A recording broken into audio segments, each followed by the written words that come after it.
गांधी कृषि विश्वविद्यालय के सेकेंड ईयर का एग्जाम था और उस पे पेपर लीक का मामला निकल के सामने आया था और उस पेपर लीक के बाद बड़ी कार्रवाई इंदिरा गांधी कृषि विश्वविद्यालय के द्वारा भी की गई। लेकिन उसके बाद ये तस्वीर देखिए, ये इंदिरा गांधी कृषि विश्वविद्यालय की तस्वीर है जहां एनएसयूआई के पदाधिकारी पहुंचे हुए हैं, नारेबाजी की जा रही है और भ्रष्ट अधिकारियों के खिलाफ कार्रवाई की मांग यहां की जा रही है।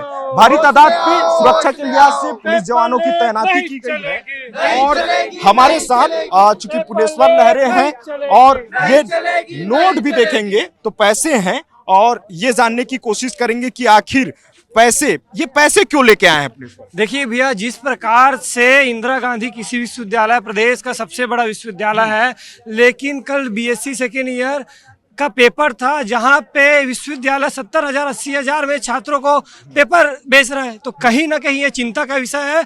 जितना देश में बच्चों का डायपर लीक नहीं होता, उससे कहीं ज्यादा पेपर लीक हो रहे हैं। तो इस भ्रष्टाचार को उजागर करने के लिए, जो पेपर लीक है उसको रोकने के लिए एनएसयूआई आज यहाँ पहुंची है। हमारा मांग है कि कुलपति, कुल सचिव और जो कंट्रोलर है, परीक्षा कंट्रोलर, उसको इस बात को संज्ञान पे लेना चाहिए। परीक्षा तो रद्द कर दिया गया, लेकिन आज भी हमारा सवाल ये है, क्या सिर्फ एंटोमोलॉजी का ही पेपर लीक हुआ था क्या? और भी ऐसे कई सब्जेक्ट है जिसका पेपर लीक का आरोप लग रहे हैं, उस पर भी कार्रवाई होना चाहिए, नामजद कार्रवाई होना चाहिए और कुलपति रजिस्ट्रार को नैतिकता के अधिकार पे इस्तीफा दे देना चाहिए। डायपर लाने का क्या मकसद है? भैया देखो, ये डायपर है, आपको बताना चाहूंगा, जो बच्चे पहनते हैं, ये देश में लीक नहीं हो रहा है। लेकिन यहाँ विश्वविद्यालय में 2022 में भी पेपर लीक का मामला सामने आया था, 2024 में भी आया था।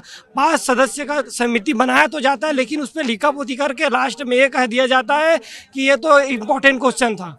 और कल का जो मामला है, आपने खुद कवर किया है, जी न्यूज़ ने सबसे पहले खबर दिखाया था और उस पर सीधा सीधा ये दिखाया गया कि 10 बजे एग्जाम था और 8:45 में व्हाट्सएप ग्रुप में as it is question paper मिलता है। वही प्रश्न पत्र बच्चे जब 10 बजे एग्जाम हॉल में जाते हैं तो उनको मिलता है, छात्रों का आक्रोश होता है। आपने भी कवर किया, जिसके बाद से विश्वविद्यालय प्रश्न पत्र को देखते हुए प्रश्न जो क्वेश्चन पेपर था उसको तो रद्द कर दिया है, लेकिन आज भी जवाबदेही तय करने की मांग कर रहे हैं।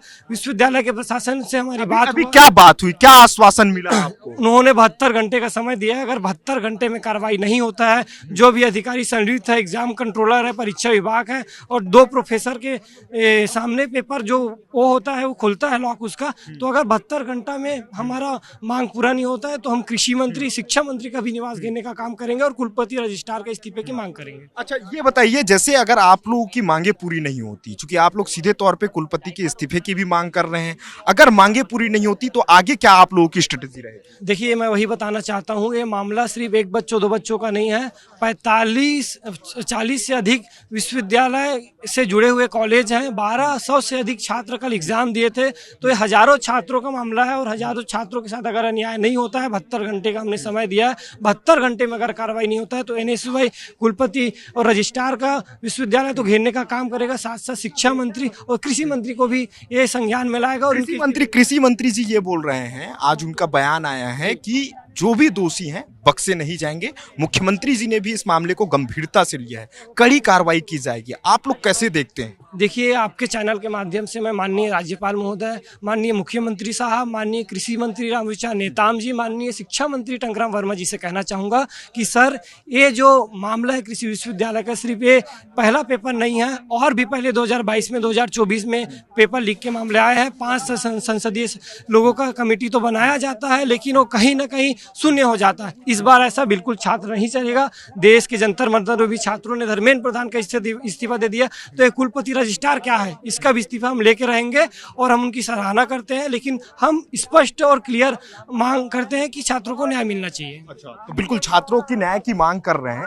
काफी देर हो गया आप लोगों को यहाँ, है ना, बैठ के आप लोग जमीन पे भी बैठे रहे, क्या बातचीत निकल पाई है? सर, 72 घंटे का उन्होंने समय लिया है और हमने 72 घंटे का समय दिया है। यदि उस 72 घंटे में कोई निर्णय नहीं लिया जाता या जो दोषी है वो नहीं पकड़ाया जाता है तो फिर पूरे प्रदेश भर में पूरा प्रदर्शन किया जाएगा, सड़क से सदन तक की लड़ाई लड़ी जाएगी। जिस तरीके से जंतर मंतर में जो युवाओं द्वारा किया गया था प्रदर्शन, उसी तरीके से सेम छत्तीसगढ़ की राजधानी में, रायपुर में भी इसी प्रकार के प्रदर्शन किया जाएगा। बिल्कुल, तो देखिए, इस मामले में सीधे तौर पे ये कहा जा रहा है कि अगर 72 घंटे के भीतर यदि किसी तरह की कोई बात नहीं निकल के आती है तो उसके बाद एनएसयूआई बड़ा प्रदर्शन करेगी। लेकिन एक बात बता दूं इस पूरे मामले को लेकर के तेलीबांधा थाने में एफआईआर दर्ज की गई है। छत्तीसगढ़ सार्वजनिक परीक्षा अधिनियम 2008 के तहत धारा 4, 5, 10 और बीएनएस की धारा 316 के तहत मामला पंजीबद्ध कर दिया गया और पूरे मामले की जांच की जिम्मेदारी साइबर क्राइम को सौंपी गई है। अब देखना यह बड़ा दिलचस्प होगा कि आखिर जब जांच होता है तो कौन कौन इस जांच के दायरे में आते हैं और कितने लोगों की गिरफ्तारी होती है। क्योंकि प्रदेश भर में छात्र आक्रोशित हैं और जिस तरह प्रदेश के इकलौते इतने बड़े कृषि विश्वविद्यालय से यदि पेपर लीक का यदि मामला निकल के सामने आता है तो कई तरह के सवाल भी उठना लाजमी है।